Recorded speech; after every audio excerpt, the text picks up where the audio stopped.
It's my privilege to be able to introduce our next speaker, who is Dame Stephanie Shirley, frequently known as Steve. She is a workplace revolutionary, a successful IT entrepreneur, and an ardent philanthropist. She founded a software company that pioneered new work practices, particularly around hiring women in a high-tech profession. She went on to create a global business and a personal fortune shared with her colleagues.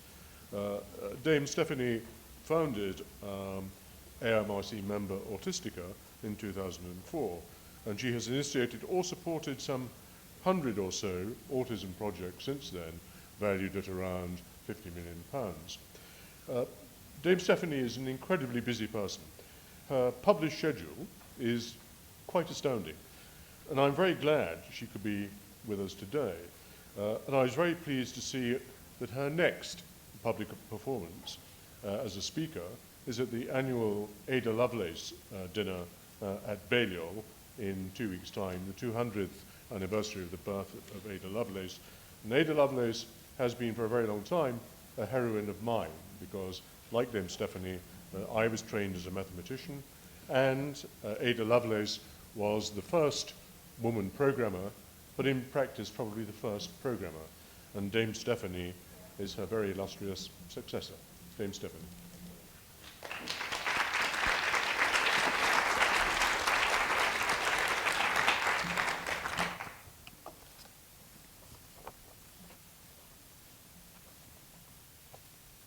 My Lord Chairman, ladies and gentlemen, let me present my credentials. I've always been involved in research.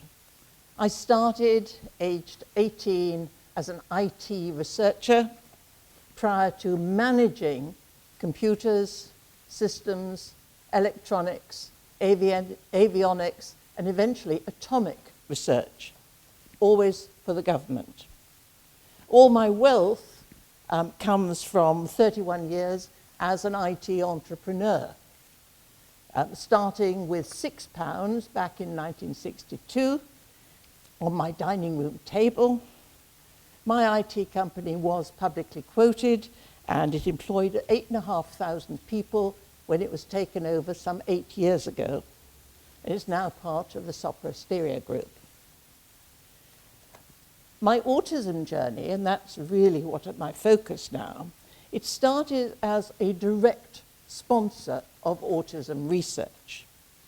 Then in 2004, as founder and first chief executive of the medical research charity Autistica, and now as a creator of a 3-year think tank for autism, which will make a long-term and wider impact on autism research.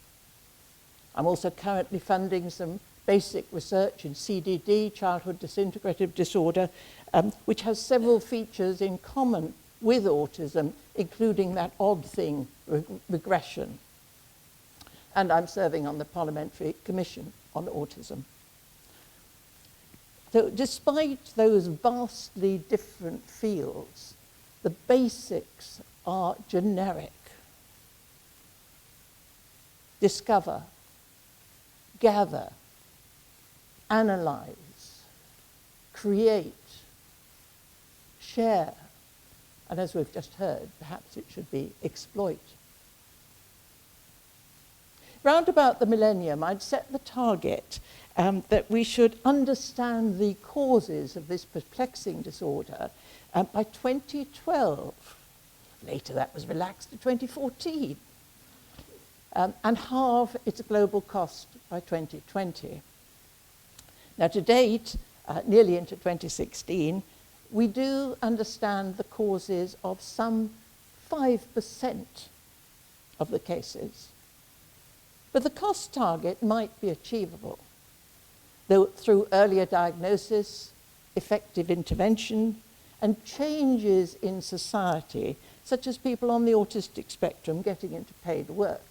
And my own industry has a strategic plan to get 1 million people with autism into employment, full-time employment, in the IT sector globally by 2020.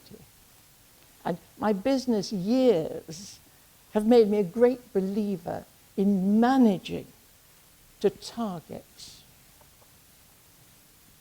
But the focus on autism stems really from our late son, Giles, our only child.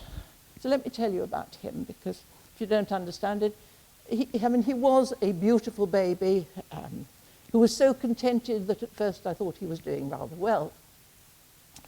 But he was slow in walking, slow in talking, and shortly, even to a first-time mother, he was clearly learning disabled. And then at 2.5, like a changeling in a fairy story, he lost the little speech that he had, aggression, and turned into a wild, unmanageable toddler. Not the terrible twos. The bombshell diagnosis was that he was profoundly autistic, and he never spoke again.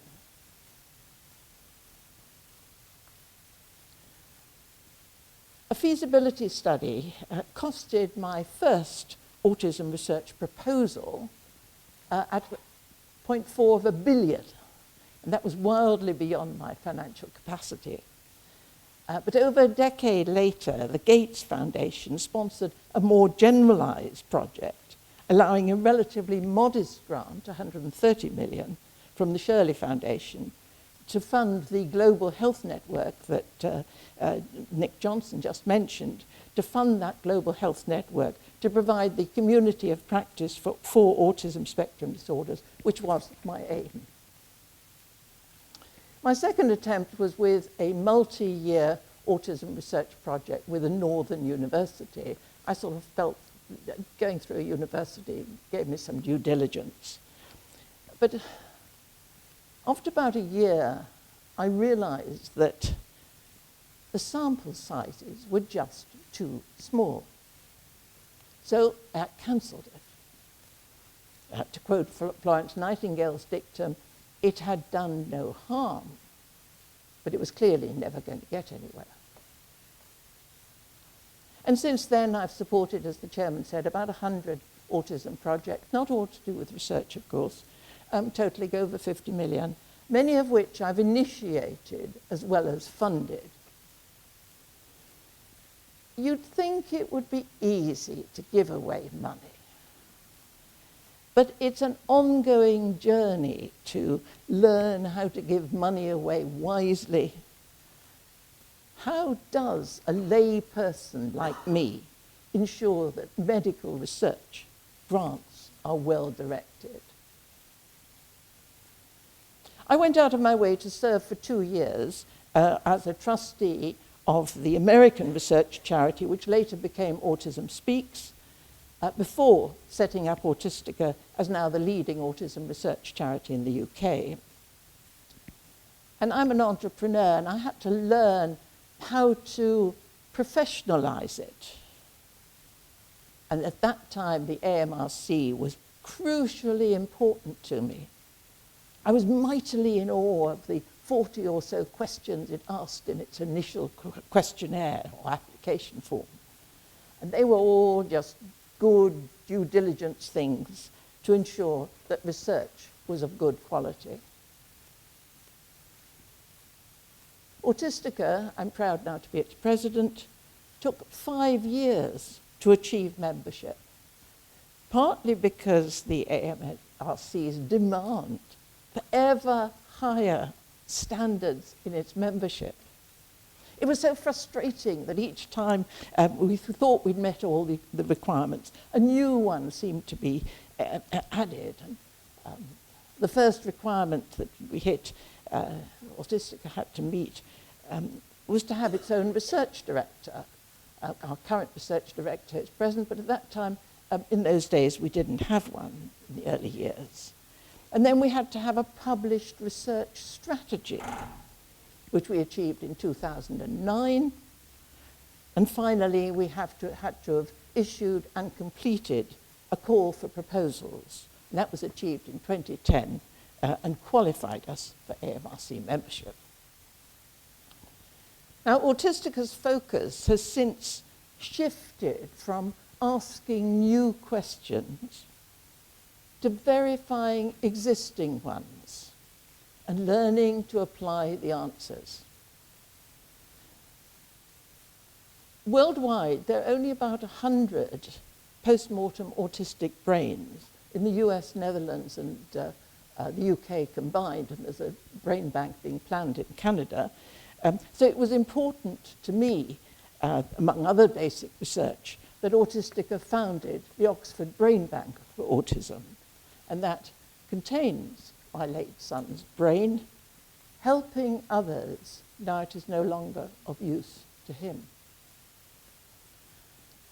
The trustees later decided that as a small charity compared to its American counterparts, it should in future concentrate on applied research. The previous panel referred to applied research as translational. The Americans do that all the time.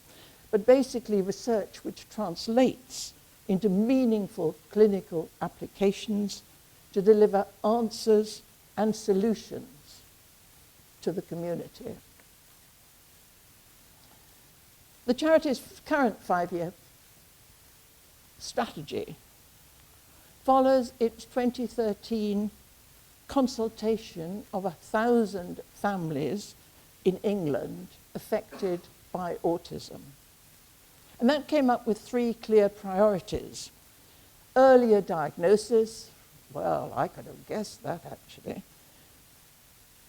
Autism and mental health, the comorbidities. And since up to then, most research had been with children, autism and the aging brain. The days are long gone when findings arose from the lone scientist working in the laboratory. The most successful scientists are team workers, and a study of Nobel laureates found that they collaborated with colleagues more often than the non-prize-winning scientists who worked competitively. So I believe that the basis of real progress comes when teams work in collegiate mode, partnerships, alliances, associations, affiliations, consortia, networks. These are the laboratories of today. It is a golden age for medical research because equipment costs are coming down, and my own discipline of information technology is powerful in drawing data sets together and mining down for their secrets. Digital media and open access now allow researchers to benefit from other people's test results. And when a group lacks resources or expertise, it can combine with others, not necessarily permanently, to form centers of excellence. It's not often that I disagree with the great Sir Isaac Newton, but his metaphor of standing on giants' shoulders implies a serial approach to research. And time was when discoveries did indeed come from a relay race approach. But today's experts need to work together,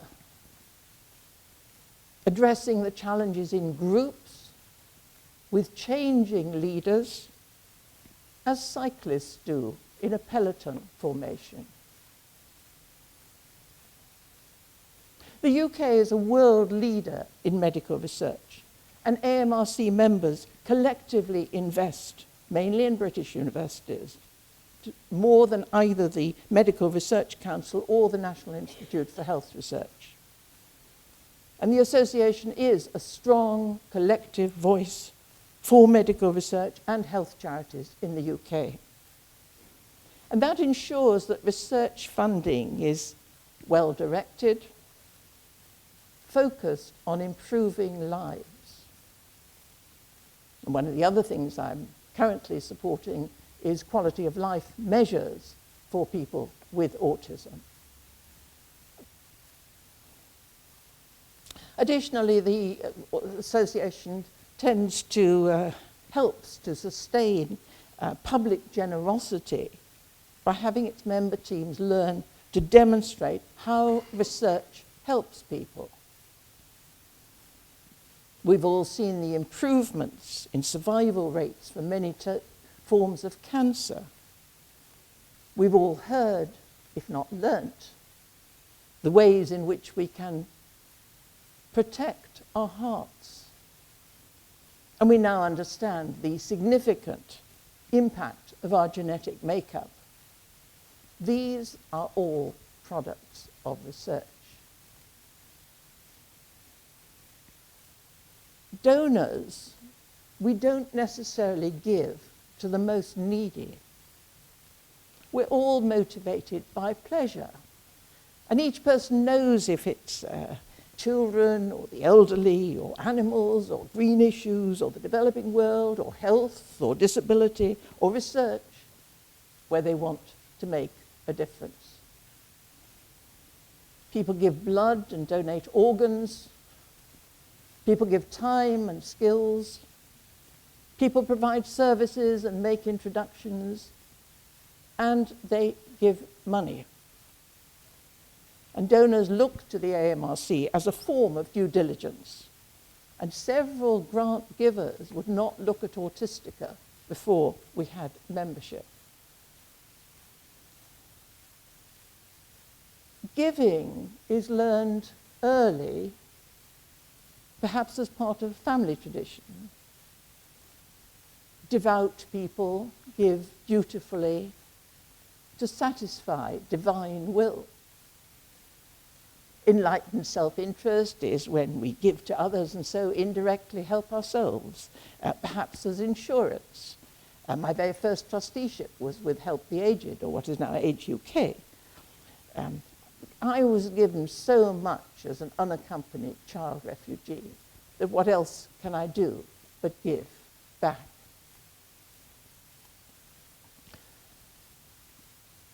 Worldwide, people are amazingly generous. Money flows in whenever there's a disaster. Yet donors tend to support medical research only in fields in which they have direct experience. From cancer, once so feared, we termed it the big C, to the rare disorders, Americans refer to orphan diseases, which affect only a handful of people.